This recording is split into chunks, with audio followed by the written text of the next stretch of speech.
So let's just recap on what we've discussed so far, what we've established so far. We've established that our universe is inside a torus field, a giant torus field, um, what most ancient cultures refer to as the cosmic egg, similar to this, right? This is the top half of the cosmic egg, and we live inside this torus field.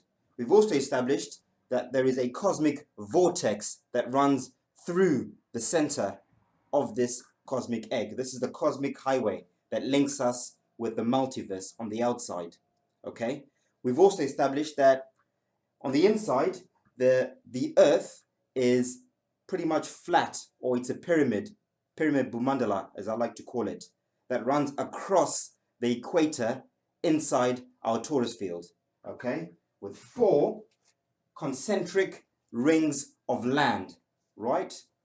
At the center, where the cosmic axis or the cosmic highway runs through, where we are, the second ring, the third ring, and the fourth ring, and the torus field on the outside. Okay? We've also established that each of these worlds has its own toroidal field. Okay? So torus field within a torus field within a torus field within a torus field. 5 in total. 4 on the inside, the 5th one being the outside one, the cosmic egg. Okay? Right? We've established that each of these toroidal fields also has its own sun and moon. Saturn and Jupiter revolving around the outer torus field, Mars and Venus on the next toroidal field, Apollo and Artemis, or our sun and moon, on our torus field. But in the center, there is only one androgynous sun and moon, which is Mercury on the inside, okay? On this torus field, the aurora borealis, okay? Right. So we basically said it looks something like that, okay? Torus field within a torus field, right? With all the suns and all the moons, okay? Right. The next question, or the next natural question, would be, well, what's above these toroidal fields, okay?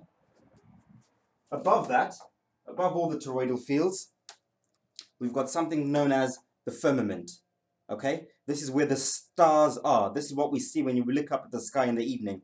All the stars and the constellations.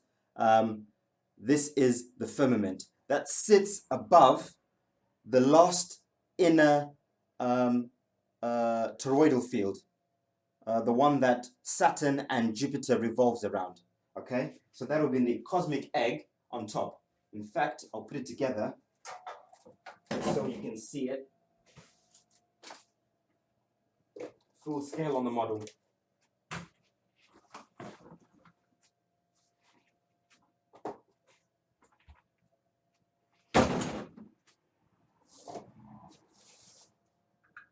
Okay, please bear with me.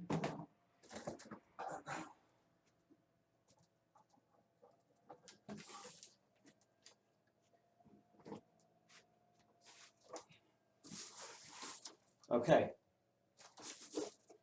so hopefully,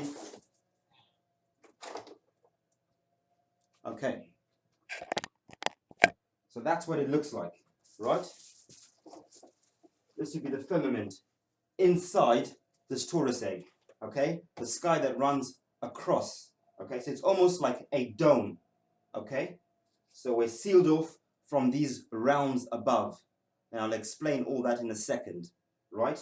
So when we're looking at it from underneath, when we're sat on the Earth, we're seeing all the constellations revolving above us, okay? So pretty straightforward, really. So that's the firmament, okay? So this firmament, on its axis, right, is revolving, okay? There's motion, everything's moving above us, but the terra firma we're standing on is obviously not moving, okay? So this axis is revolving, it's turning the firmament with all the stars and the constellations and everything else. In turn, it's also affecting the motions of these toroidal fields that are spinning around us, like we discussed earlier on. Those toroidal fields are also carrying the suns and moons around, which is causing our days and nights and seasons and times, okay? And that in turn, that motion is also creating our weather, our winds, our currents, flows, airstreams, everything else. So it's one big system working together. It's a network starting from the cosmic vortex, okay? So I hope that is clear enough, okay? So what that would look like is something like this, okay? Now, interestingly enough, okay, we talked about the planets. I suppose many people will be asking, what about Uranus and Neptune and Pluto, okay? So I think Uranus and Neptune are the two realms above, okay? So Uranus is the firmament above us. Why am I saying this? Well, Mother Gaia, we all know, is Earth in Greek mythology, okay? Gaia was married to Uranus, right? The planet Uranus, as they tell us, Uranus, was named after Gaia's husband, Uranus. Uranus married to Uranus. These two are married, okay? They go hand in hand. Same thing with Kemetic Egyptian mythology, okay? You've got Mother Geb. She was married to the Egyptian god Nut. And Nut is always depicted as the sky, okay? So Uranus, Nut, Uranus, same thing, okay? They also tell us that Uranus and Neptune are kind of planets, but they're exoplanets. They don't go in the same category as these 7 wandering stars, okay? They put in a different category, and that's the reason why, okay? Pluto the planet Pluto was named after the Greek god of the underworlds, and that's because Pluto is the firmament below us. As above, so below. There's a firmament above us, but there's also a firmament below us, okay? Below the great sea, the great deep, the Gabadoka Ocean, as the Vedics called it, okay? So that tells me syncretically that there is a firmament and what the firmament is, and that shows you how I've come to that conclusion, okay? Above that, you've got Neptune. Neptune was named after the keeper of the waters. Okay, which waters? The waters above and the waters below. Okay, so Neptune is the keeper of the waters. This is the next realm. By the way, these realms above the firmament are very transcendental. We cannot go to these planets naturally. We all know that. Okay, these are luminaries. These are suns and moons. We can't go to the sun or the moons. Okay. Outer space does exist, like I said. It's beyond these Van Allen belts and these lands beyond. This would be outer space, okay? Definitely, we cannot go up here. This place is very, very transcendental. It's spiritual. You can only go there as a soul or a spirit or a star. All the same thing, okay? This is the only time you can go up there, and I'll explain all that in a minute, okay? So mainstream science tells us that there is Uranus, Neptune, and I'll explain how the heavens work. So there are 4 heavens and there are 4 hells. In fact, the Vedics say there are 7 heavenly realms and 7 hellish realms. Again, we'll go through that in a second. So mainstream science tells us that there's the Milky Way galaxy, Andromeda galaxy, and the Omega galaxy, and then the point of singularity. Okay, this is where Polaris is. Polaris is right at the top, okay?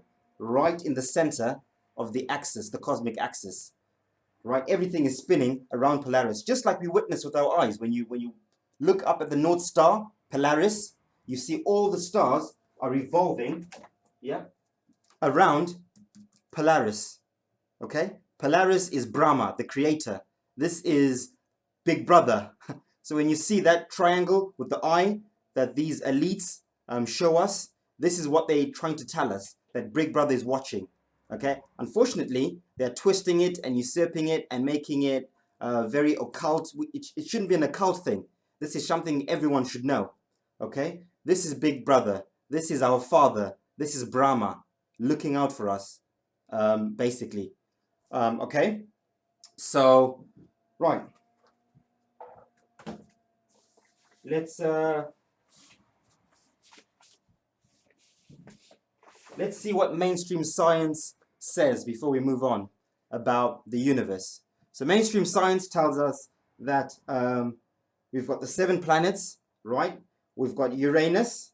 In fact, they're saying the beginning was the Big Bang, the point of singularity, okay? This is where the Sirius star system is, so they tell us. But they make it very, they try and make it like it's a physical thing. But these places are very much transcendental. They're not physical places. These are spiritual, very higher divine. They, you know, we shouldn't try and debase it and make it sound very, very simplistic, because it's not. It's extreme. It's way beyond our comprehension. But I'm just going to try and relay it the way we're taught in schools, okay? The Big Bang, point of singularity. This is where everything begins. The next galaxy is Omega Centauri, okay? Below that is the Andromeda Galaxy. Below that is the Milky Way, or Uranus, the firmament. And then we've got all our wandering stars below that. That's what mainstream science says, okay? And Pluto at the bottom. Pluto is always an exoplanet. They debate about whether Pluto is a planet or it's not. Do we count it, don't we? And this is why. Because Pluto is the firmament below us, okay? Right. Let's have a look at what the Vedics say about our cosmology. So the Vedics go into a lot more detail, right? The Vedics say there are 7 heavenly realms and there are 7 hellish realms, okay? The top realm is called Brahma Loka or Satya Loka. Like we said, point of singularity, where everything began. The North Star, God, this is the Holy Trinity. This is where they all began. This is where everything started, like I keep saying. The next round down, they're called the Tapaloka, okay? Right? The next round down is the Yana Loka, and then the Mahaloka, right? Or the Svarloka. Svar as in stars, okay? This is now the firmament that we're showing with all the stars and the constellations, what we see when we look up, okay? They call this axis mundi, or where this point meets, the Dhruva, okay? This is where this is where we see the skies meeting with the cosmic axis, or the pole star, the Dhruva, okay? This is the Meridanda that runs through the cosmic axis, okay? And then they name all the different stars. They call Saturn Sanaisuru. They call Jupiter Brahaspati, Mars Mangal, Venus Sikuru, our sun Surya, our moon Chandra, and Mercury at the center, Buddha. Buddha, why Buddha? Buddha the messenger, okay? Buddha was the messenger of God. I'm going to explain why that is important and why Buddha is the messenger at the center. That's very important. They then tell us that there is a Bhuloka, okay? Bhu world, the world of earth, Bhu. And this is the Bhu Mandala, okay? The earthly plane, right? With the 4 concentric, they tell us they're concentric rings of land on the Bhu Mandala, okay? And they name all these different lands, which I won't go into right now, but we'll do that for another video, okay? So these are now the 7 heavenly realms, the Varthis, they call them, okay? By the way, they split this egg into 3 as well, right? The Swag Lokas, the heavens, the Bhu Lokas, the middle realm, and the Patal Lokas, the hellish realms, okay? So now we've got 7 on top. What are the 7 below? The 7 below are the first part of inner earth.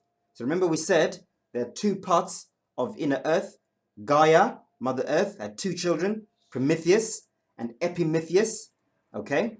So Atala Loka is the first part of inner earth. I think this is where all the tunnels are. I'll explain that in a second anyway. The next realm would be the Vitala Loka, okay? That's the next hellish realm. Below that, you've got the Sutala Loka, which is the great deep in the Gabadoka Ocean, the great ocean, the turtle. We always see it depicted in many ancient depictions of the earth, the flat earth, sitting on a turtle. This is the turtle. This is what that means. The turtle is the great ocean below us that the earth is sitting on. It's not an actual turtle like people say. It's the great ocean. Below that, we've got the 4 hellish realms. The Talatala Loka, the Mahatala Loka, the Rasatala Loka, and the Patala Loka. And then you've got Shiva in hell, so to speak. Okay, so that's the 7 hellish realms. 7 heavenly realms, 7 hellish realms. So the Vedic scriptures go into a lot of detail. They even go into figures, how big this Bhumandala is. They say it's 8 billion miles across, 8 billion kilometers across. Okay, they give so much detail for those who want to read into that and study that. Let's look at what the Norse said about the universe. Okay, so the Norse also divided it into 3. They've got Valhalla or Asgard, which are the heavenly realms. Okay, they've got Midgard, Middle Garden. This is where we are. Okay, and then they've got Helheim, which is the hellish realms below us. Okay, so they've got Valhalla, where Odin is, abode of Odin. Okay, you've got Gimle, the 3 realms, Gimle, Valhalla, and Himmelborg. These are the 3 heavens that they talk about. These 3 up here. The 4th one being the abode of Odin. Okay, and then you've got the Alfheim realm. Okay, Alfheim, I think they called it the realm of the little elves. Little elves referring to the stars, because that's what they saw. When they saw the lights in the sky, they called them the little elves. This is Alfheim. Okay, they're named, and of course you've got the Bifrost Bridge. Okay, as in the Cosmic Highway, Bifrost Bridge, self-explanatory, right? They named all the planets. They named Saturn, Woden, Jupiter, Frigg. These were named after gods. Mars, Tyre, Venus, Freya, the sun, Suna, our moon, Mani. Okay, and then they named Mercury, Hermod, was also a god of a messenger of some sort. Again, that is very important. That messenger is very important. Of course, these all had their roles. The most common ones are obviously the messenger and Saturn, time. Saturn's always associated with time, Father Time. And I'll explain exactly why that is in a minute as well. Okay. The Norse also described these lands in great detail. Okay. They called this whole part Midgard, the Middle Garden, but they also called the crater continent. I'll show you.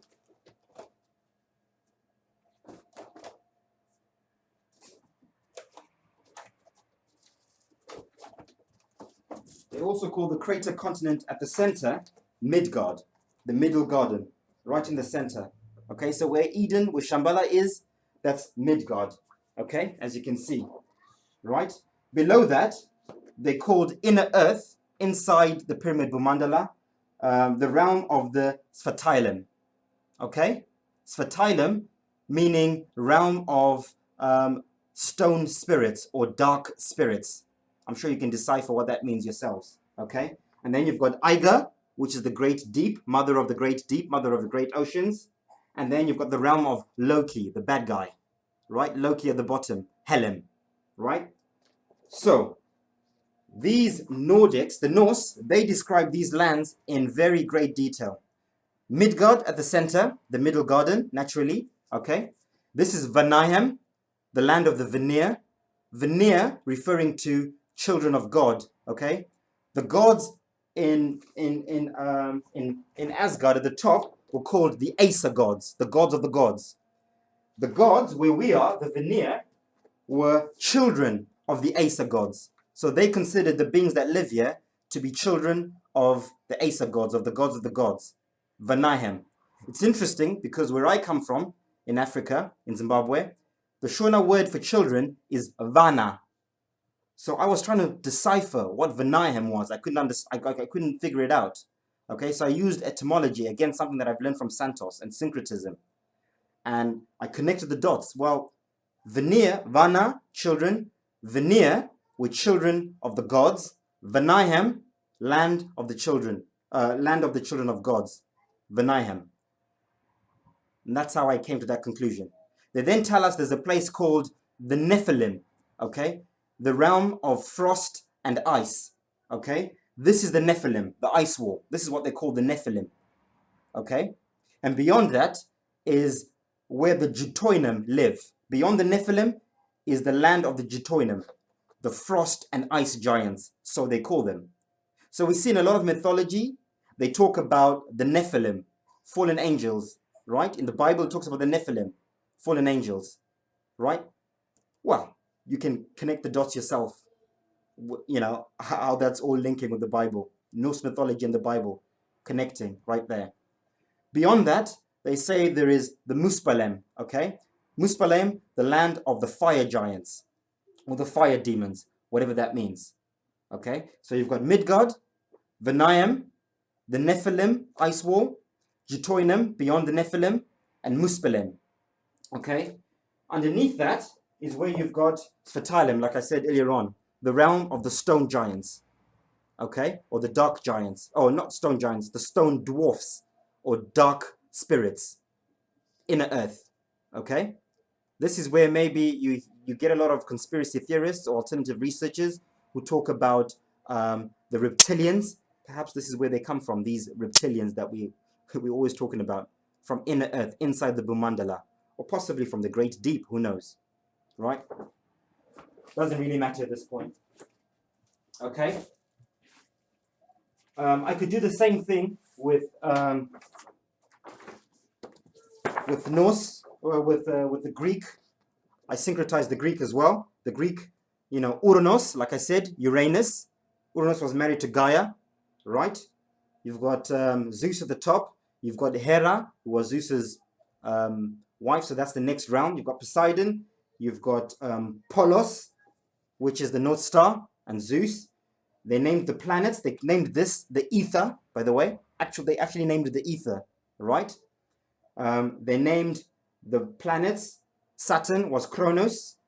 Jupiter was named after Zeus, so Jupiter is Zeus as well. Mars is Ares. Venus is Aphrodite. Our sun was Apollo. Our moon was Artemis. And then you've got Hermes, the messenger, again at the center. Kronos for the time, Hermes the messenger. Okay, Kronos is first, time. Hermes is the last one, the messenger.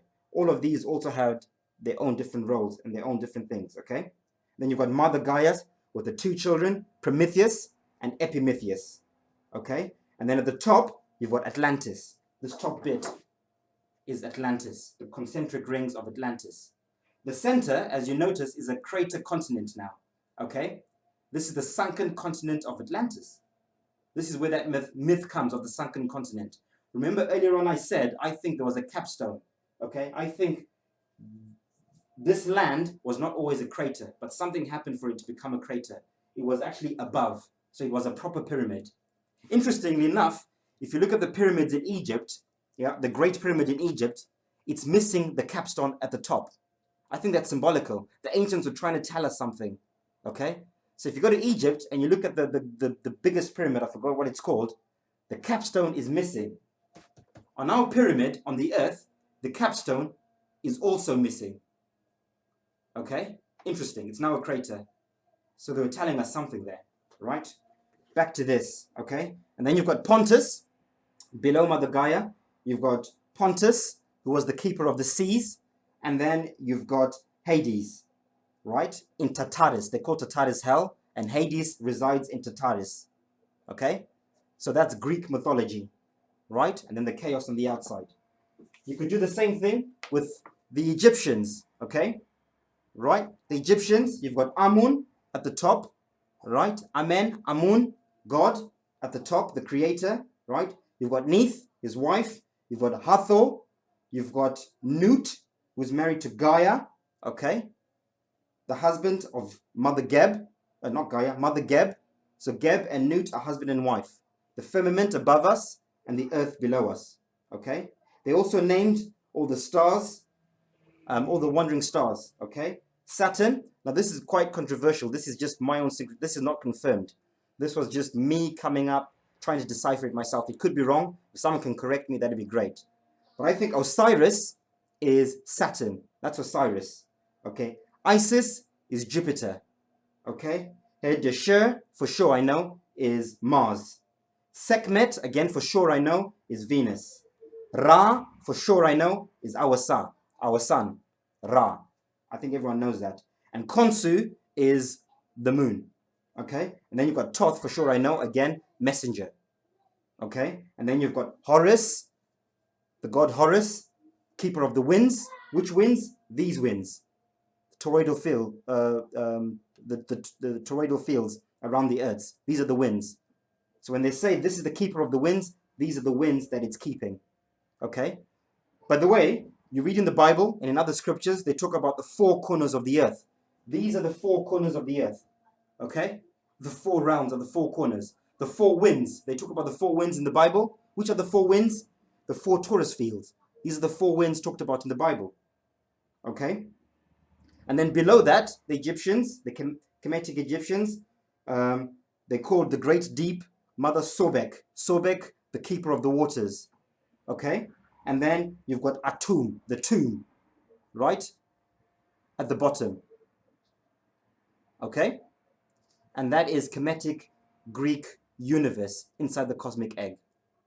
Okay? Right. So, let's move on to the next bit. Okay, we've established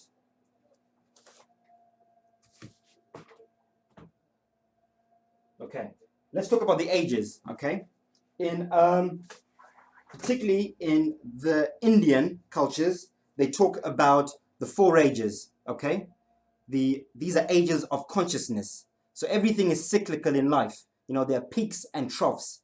There are times when consciousness is up, and there are times when consciousness is down.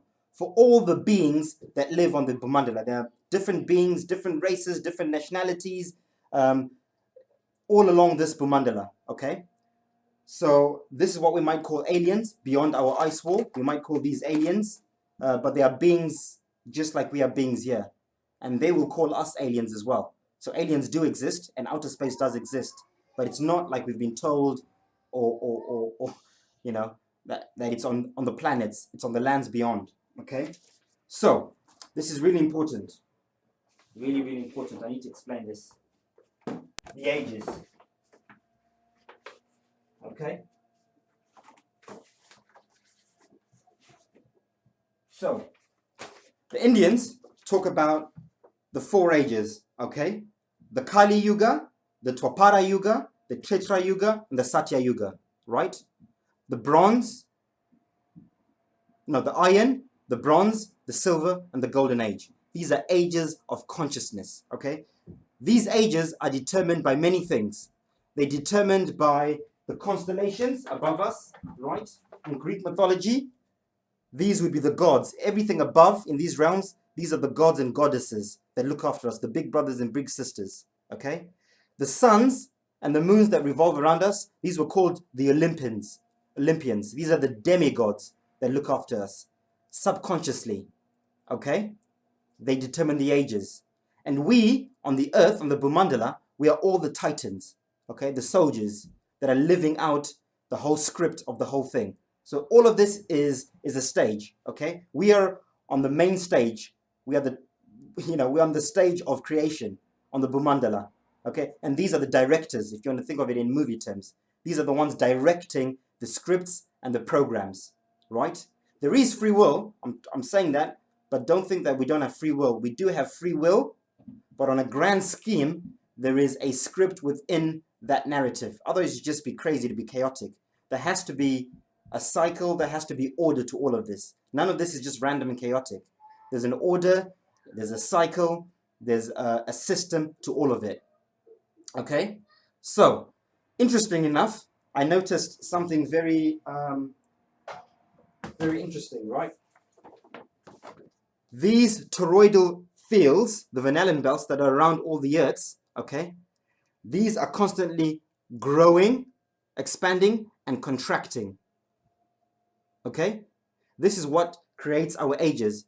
In the Vedic scriptures, they talk about a 26,000 year cycle of consciousness. Every 26,000 years, we shift within that 26,000 years from the iron to the golden age. So every 6,400 and whatever years, we go from one age into another. Okay?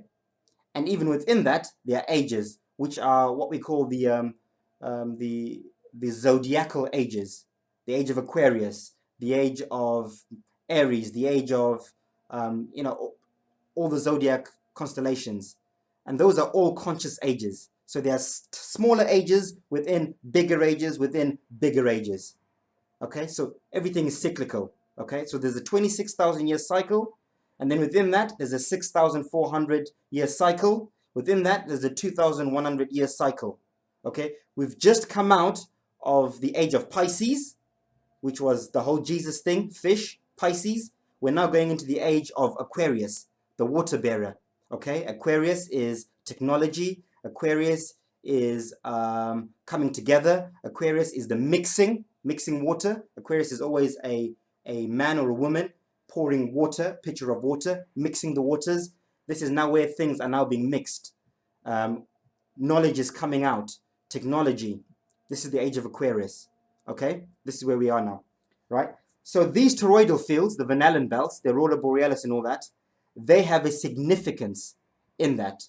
So we're at a very, very special point at the moment, right? Because we're shifting, we're approaching a 6,400 year cycle shift, which also coincides with the 2,100 year cycle. So not only are we shifting consciously, like we did in the last shift during the age of Jesus or Pisces, we're now shifting physically. Like I said, these toroidal fields are expanding and contracting. During the golden age, there are no toroidal fields inside our universe. Okay, let me find a proper one, just so we can see it properly. Okay, there are no torus fields in our universe in the golden age. Everything's connected. We are at the peak of consciousness everywhere in the universe. Yeah, it's the golden egg. Okay, all these toroidal fields expand outwards over time. It's almost like the cosmic egg is breathing in and out. The womb of creation breathes in and breathes out, breathes in and breathes out. And these toroidal fields follow that breath created by the axis mundi.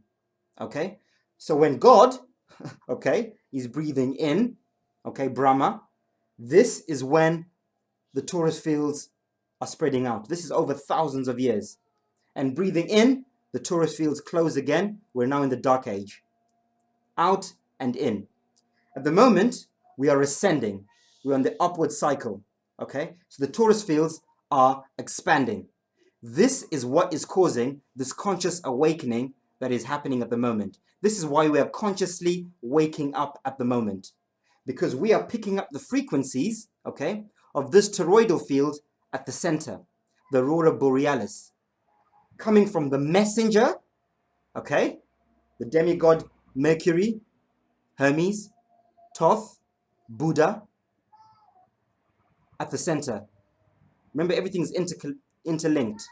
They tell us, mainstream science, at the center, in the magnetosphere at the North Pole, there is an electromagnetic field that's being affected by the sun. Which sun? This sun, the black sun of intent, Rahu. This is it at the center. So the frequencies we're picking up subconsciously that are creating this awakening that we're all talking about, the vegan movement, the flat earth movement, people just questioning government, you know, what's happening with Trump, with everything, all this craziness. People are now becoming more aware.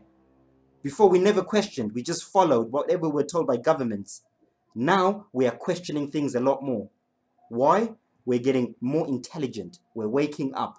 What's waking us up? It's this energy that is growing out of Eden, out of this torus field, and heading towards the outer bits. So we're heading towards the golden age. We're now coming out of the dark age. In the dark age, all of them are closed in. As we head towards the golden age, they open up until they are assimilated into the outermost, into the egg. And there's nothing. And then everything grows back again, and we descend back into the dark ages of consciousness. Everything is closed off again, including our minds, physically and metaphysically, spiritually and mentally. Okay? So, likewise, the toroidal field around where we are, around here, is also spreading outwards. It's also opening up. Okay? So you hear NASA, they were telling us, or mainstream science, for a long time they were worried about the ozone layer opening at the North Pole, okay? Which would bring an end, which would be the end of the world, which would destroy the world, the ozone layer. Well, there's some truth in that. The ozone layer is this torus field growing out. And it will destroy the world, but not physically, metaphysically. It will destroy the paradigm. A new age will come in. That's the apocalypse they're worried about. Their paradigm, these elites that run the world, they're worried that their age of ruling over the masses will end. And it is ending because people are waking up. We're questioning now, right? We're not just following. We're now researching and thinking for ourselves, okay? Because the ozone layer is opening up, okay? This torus field is growing at the center. And we are picking up the frequencies. Well, most of us, some of us. Not everyone will. This happens really slowly. Okay, there's a process to it. It can't happen in an instant. It has to happen slowly and gradually. Some will pick this up a lot quicker than others. Some are waking up quicker than others. Some need time. Some won't wake up. Some will die asleep. And that's fine. And they'll reincarnate. And they might wake up in the next reincarnation. Okay, and likewise. So this outer field is also expanding. Okay, the Van Allen belt. They're telling us that very soon they'll be able to leave the Van Allen belt. They're very excited about going to Mars. They were saying that we can't leave the Van Allen belt, but soon humans will be able to leave the Van Allen belt. Okay? And that's because the frequency is changing, A, and B, the Van Allen belt is growing outwards as well. Okay? So there'll be holes in this ozone layer as well. Right? So this is a very special time for everyone on this Bhumandala. I think the people out here, or the beings out here, they're also having their own conscious shift of some sort, right?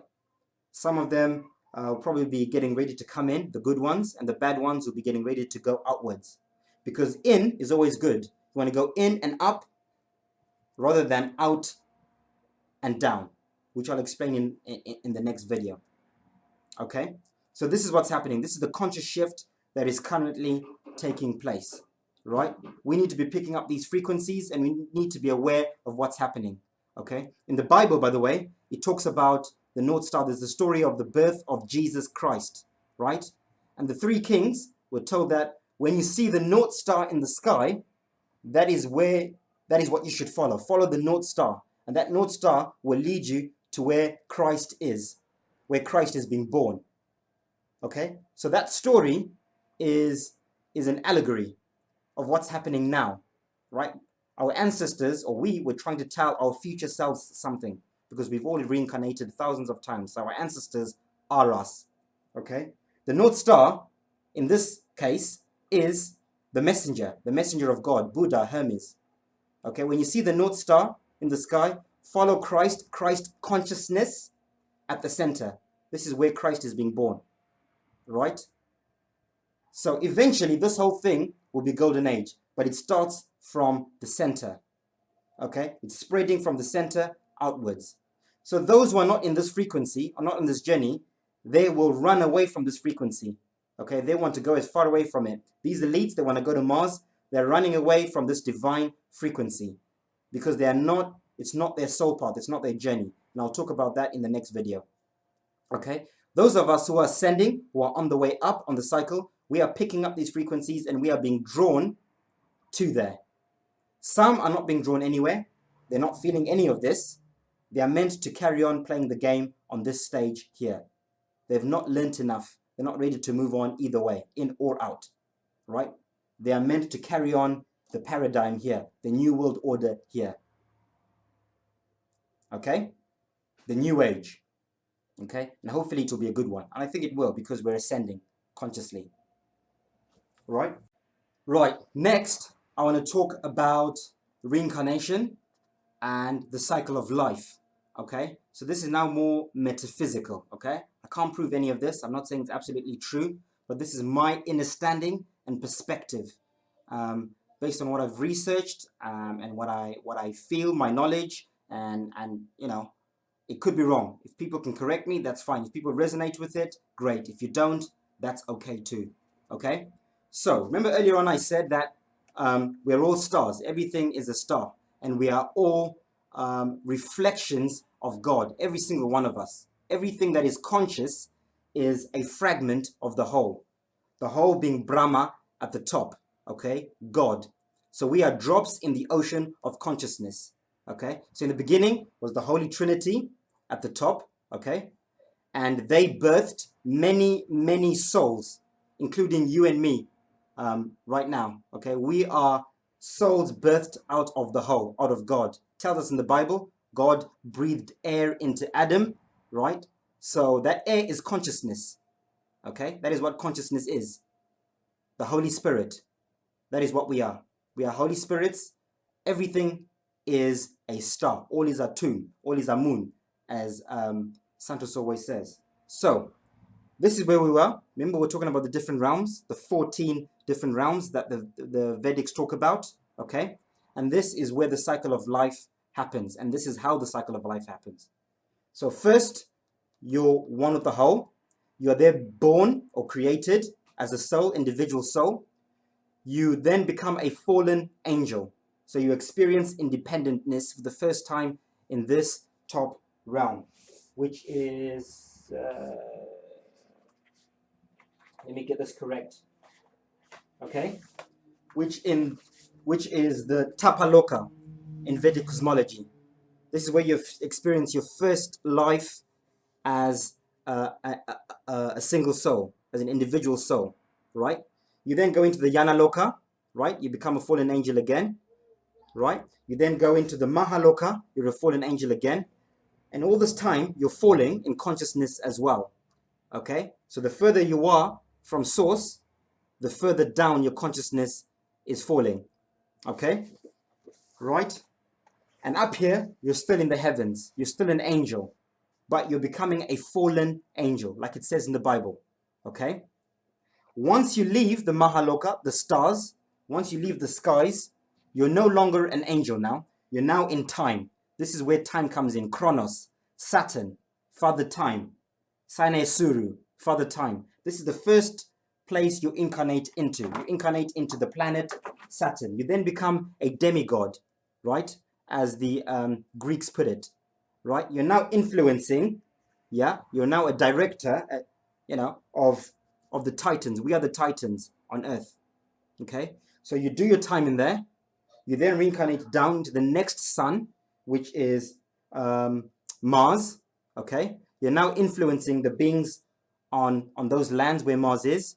And then you incarnate into the next one, which is our sun, Apollo.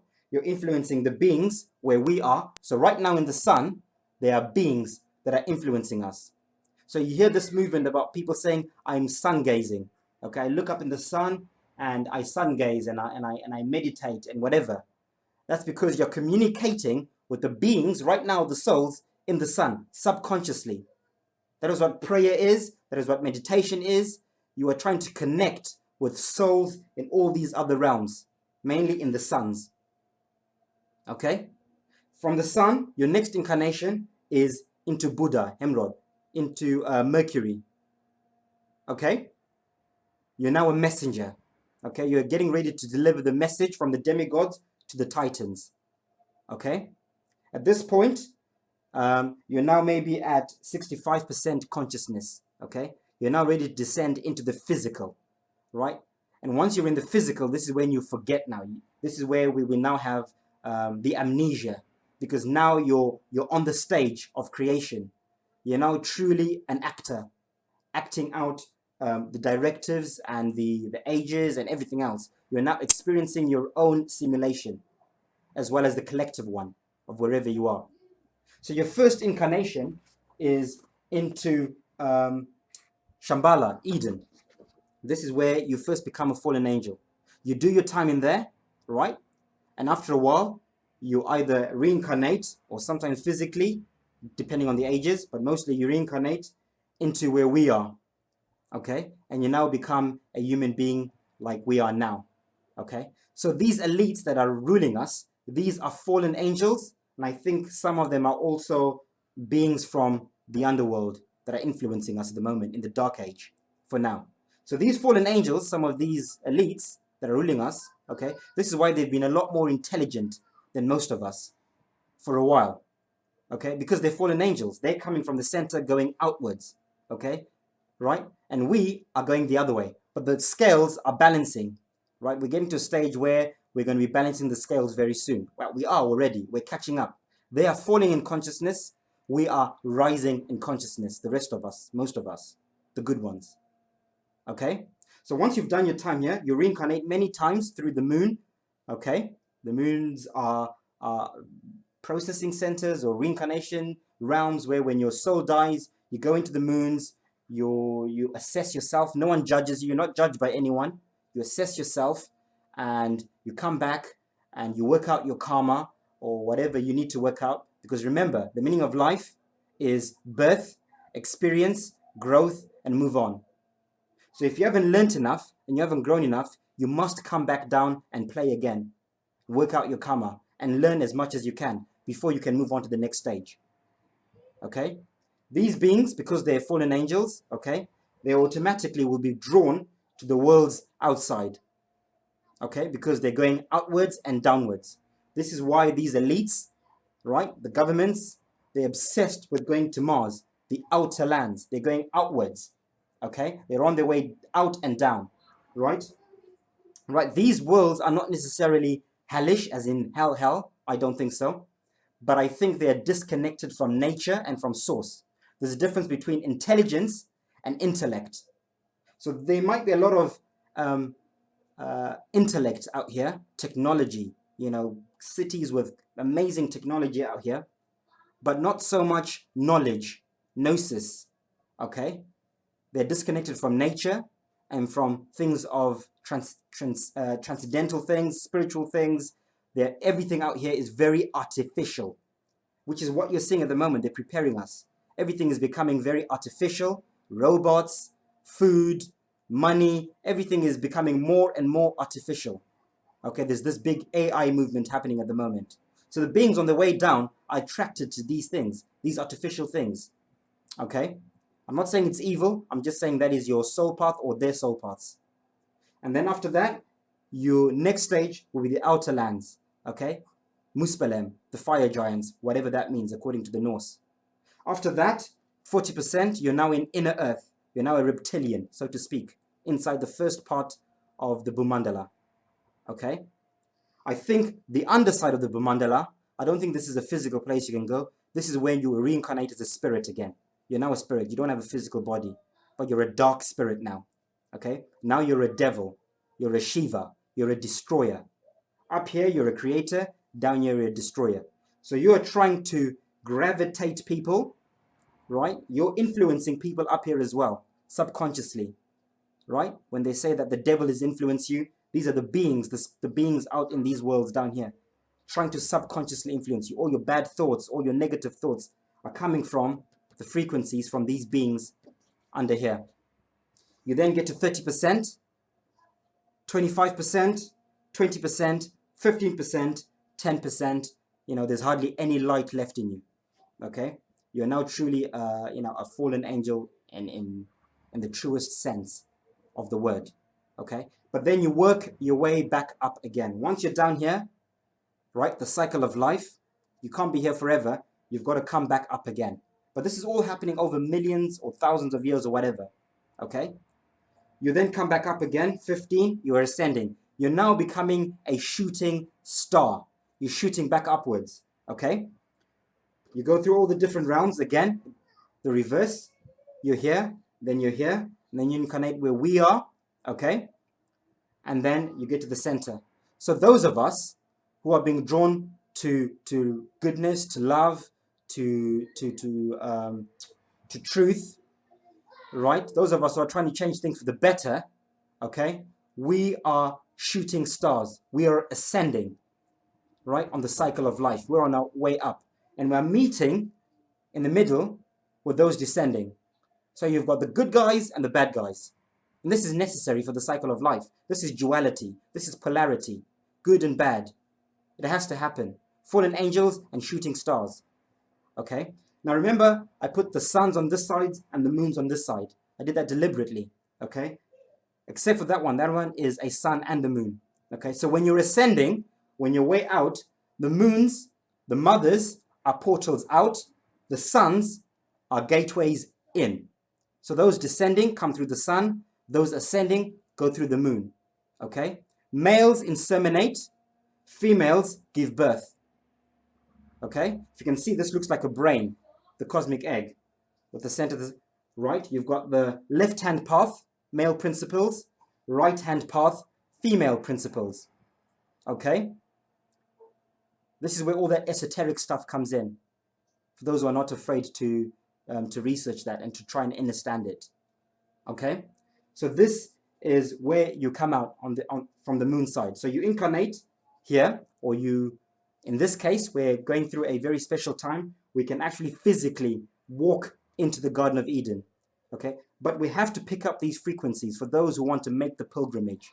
Not everyone will want to do this or can do this, but those who are ready to ascend, those who have learnt everything they need to learn, right? At the center, here where we are, there are those who are ready to move on to the next stage of life. Some need to incarnate, like I was saying, a few more times before they can move on. Okay? Others are ready to move on to the garden, to the center, to the next stage. I've done my time here. I feel like I need to move on. Okay? I need something new. I need a new experience. So this is where veganism comes in, or vegetarianism. This is where truth, love, and all those things come in the garden. Disconnecting from artificial, trying to connect with nature, sun gazing, loving animals and nature and all that.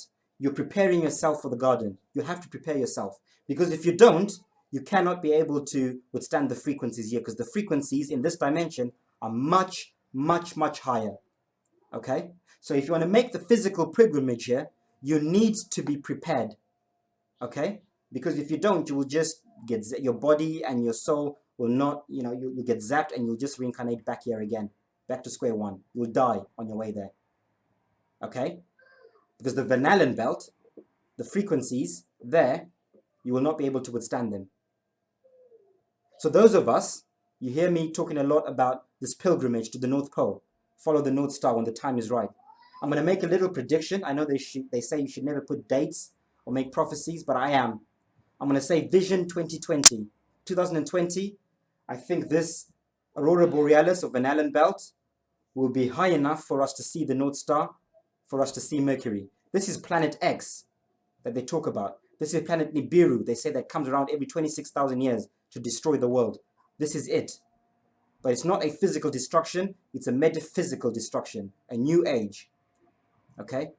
So when the time comes, and I think 2020, those who see the North Star and want to make the pilgrimage, not everyone, okay?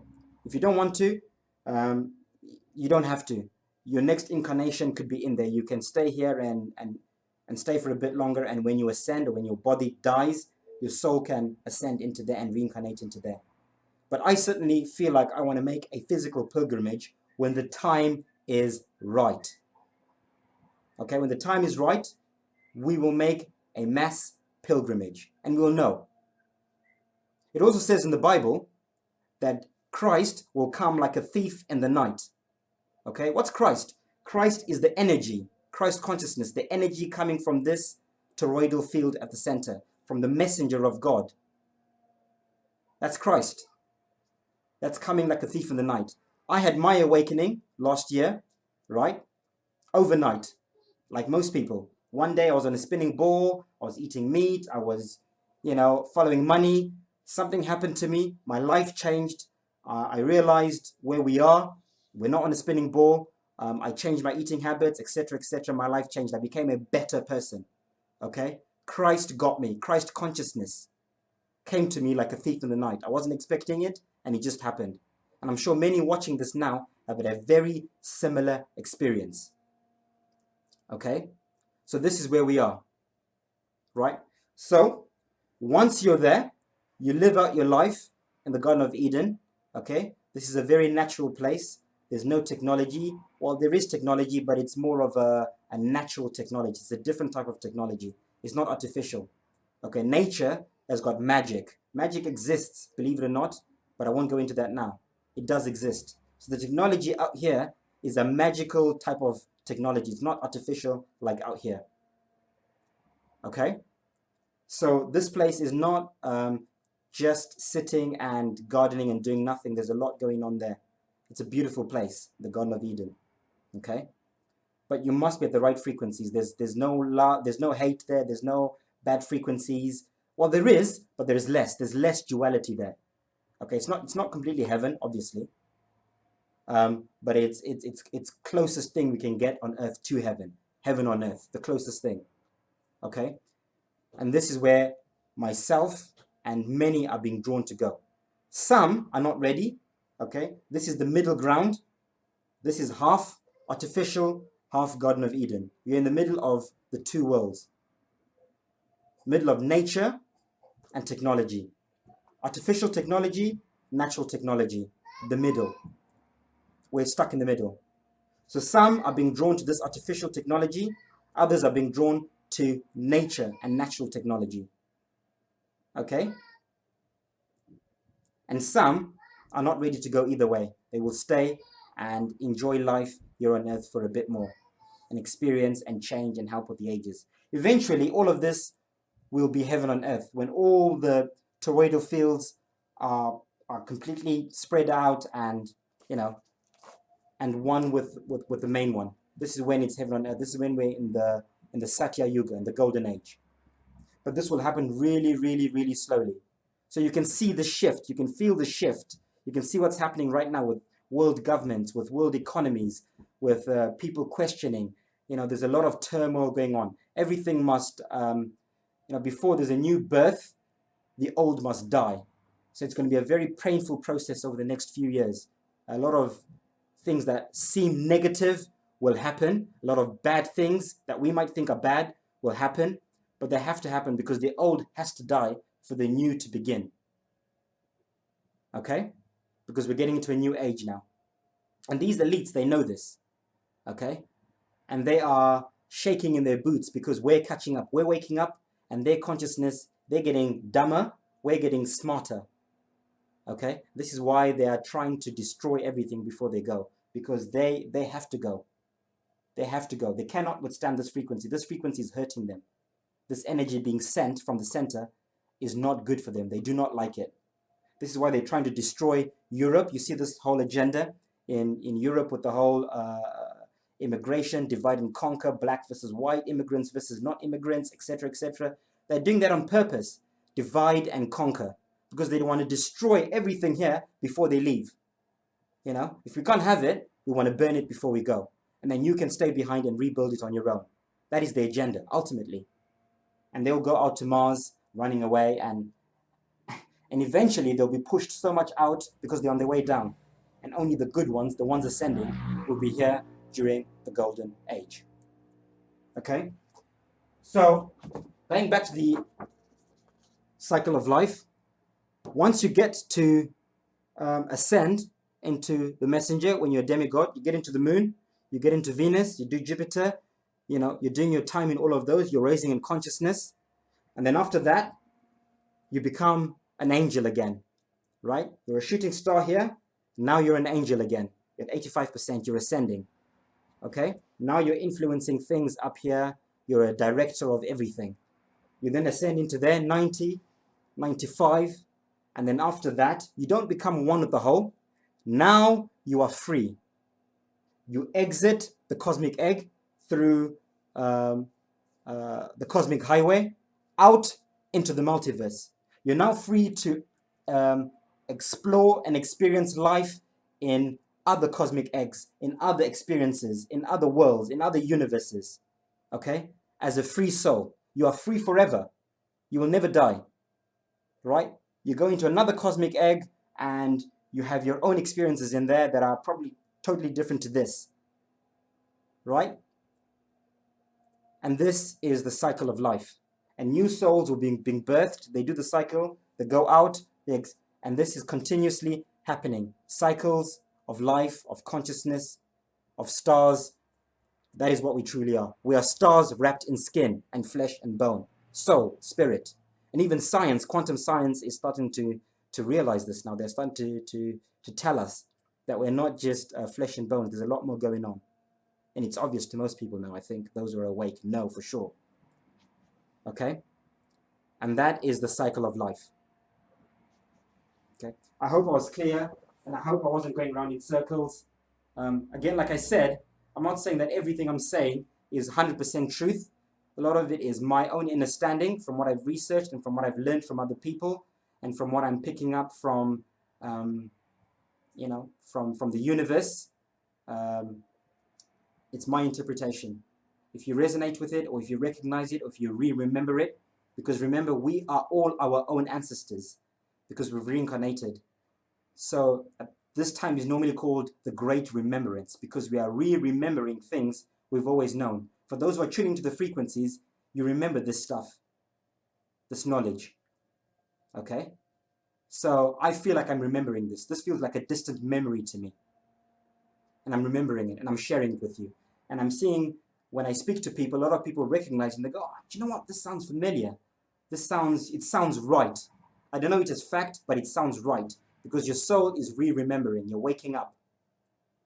So if you resonate with it and you get it, great. If you don't, that's fine too. Okay?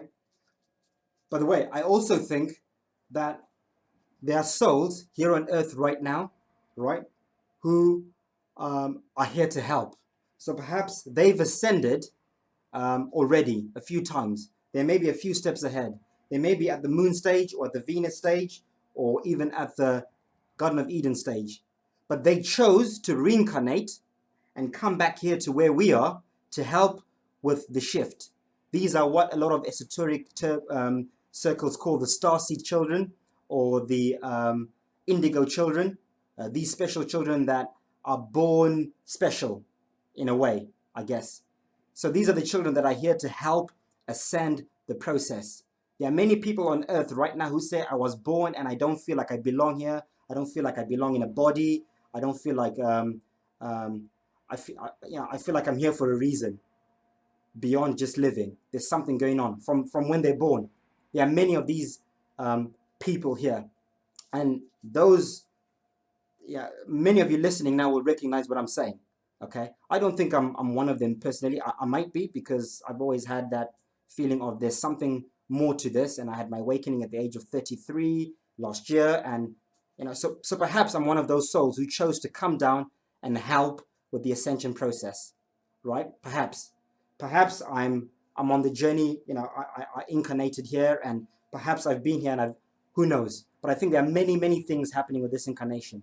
So there are some who've come directly from these outer worlds and have incarnated. These are the new souls, the young souls. They are the old souls who've incarnated many times and who've learned, and they are now ready to move on. There are other souls who've come backwards. They were already ahead. They've now come back and they want to help with the ascension, and then they'll move on spiritually. So maybe they're not even meant to be going to the center at all in physical form. Maybe when they ascend, they are ascending upwards into the moons or whatever spiritually. They're not going to be reincarnating into body in the next life. Okay, so many things going. Personally, I think I'm destined for the center. Okay, I still want to experience life in a physical body, but certainly not in the conditions we're in now. I'm certainly drawn to nature and living in harmony with the animals, with nature, and veganism, and love, and all those things. I'm not drawn to technology and the materialistic things in life. There's nothing wrong with those things. Those who enjoy them, that's fine. But there are many of us who feel more drawn to nature and to that side of things. Okay, and that's my journey. So I think for sure, this is my next incarnation, the center, in physical form. Okay, I just wanted to put that out there. Really quick. Nice, well done. That was very, very well done. To explain the cosmos in under an hour, you've got to be, you've got to have the whole concept conceptualized. You've got to have it clear, and you've done that. That's brilliant, and you've syncretized lots and lots of different things. You've salvaged, the heliocentric, ridiculous, explanations, but you've found the truth in what they're trying to say and how to explain it properly, because this is what I do too. For instance, one example, the atom. They tell you there are three things: the neutron, the proton, and the electron. But they don't understand. There are three things, but they don't understand what those three things are because they're giving it a particle, whereas there are no particles. Yeah. You see, so yeah. So, but you can salvage it because more or less they're aiming at in the right direction. It's just that they're never really allowed to explain things completely truthfully. They're just not allowed to because then we just wake up so quickly. So look, that was really, really well done. I'm glad you recorded it because I think you should put this up straight away. Give people this. This will give many people a lot of aha moments. All kinds of people. I think it'll give people like the concave earthers something to think about. Yeah. Even the square, diamond, rectangular earthers. It's really, really going to give them a lot of inspiration. Now, I do have difficulty with one thing, Venus.